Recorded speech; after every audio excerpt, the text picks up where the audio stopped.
मुंबईच्या लोकल प्रवासामध्ये अनेक जणांनी आपला जीव गमावला। यावर आता रेल्वे प्रशासनाकडून नवी युक्ती शोधण्यात आली आहे। नुकतीच आता मुंबईमध्ये दाखल झालेली स्वयंचलित दरवाजे असलेली नॉन एसी लोकलची पाहणी मध्य रेल्वेच्या महाप्रबंधकांकडून करण्यात आली आहे।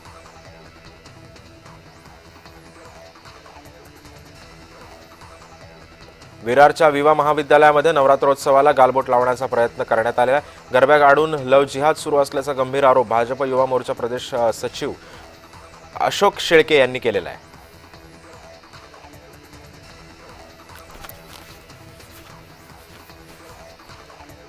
लव जिहाद प्रकरणाशी विवा कॉलेजचा संबंध नाहीये असं स्पष्टीकरण बहुजन विकास आघाडीचे नेते हितेंद्र ठाकूर यांनी दिलंय। कॉलेजच्या मैदानावरती गुजरात मित्रमंडळ आणि विद्यार्थी संघटनांच्या वतीनं गरब्यांचं आयोजन करण्यात आलंय असं सुद्धा त्यांनी सांगितलंय।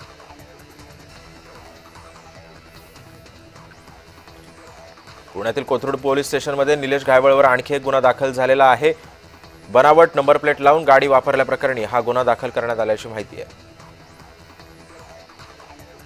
छत्रपती संभाजीनगर येथील शेंद्रा औद्योगिक क्षेत्र समृद्धी महामार्गाला जोडल्यानं संभाजीनगरमधील औद्योगिक क्षेत्राला अधिकच गती मिळणार आहे। औद्योगिक क्षेत्रातील वाहनांना याआधी दूरचा प्रवास करावा लागायचा, मात्र आता हेच अंतर कमी होणार असून इंधनात सुद्धा बचत होणार आहे। नाशिकमधील रामसेतू पूल पाडण्याचा निर्णय अखेर घेण्यात आलाय। गेल्या अनेक वर्षांपासून या पुलाची दुरुस्ती करण्याची मागणी होत होती, मात्र आता हा पूल पाडून नव्यानं बांधण्याचा निर्णय आता घेण्यात आल्याची माहिती गिरीश महाजन यांनी दिली।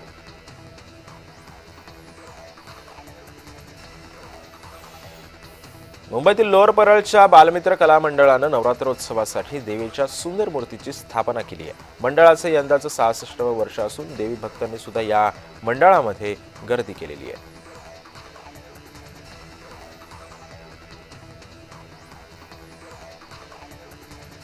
दादरमधील श्री सिद्धिविनायक मंदिर संस्थानानं पूरग्रस्तांसाठी मदत जाहीर केली आहे। श्री सिद्धिविनायक मंदिर न्यासाकडून मुख्यमंत्री सहायता निधीसाठी 10 कोटींची मदत करण्यात आल्याची माहिती कोषाध्यक्ष आचार्य पवन त्रिपाठी यांनी दिलेली आहे।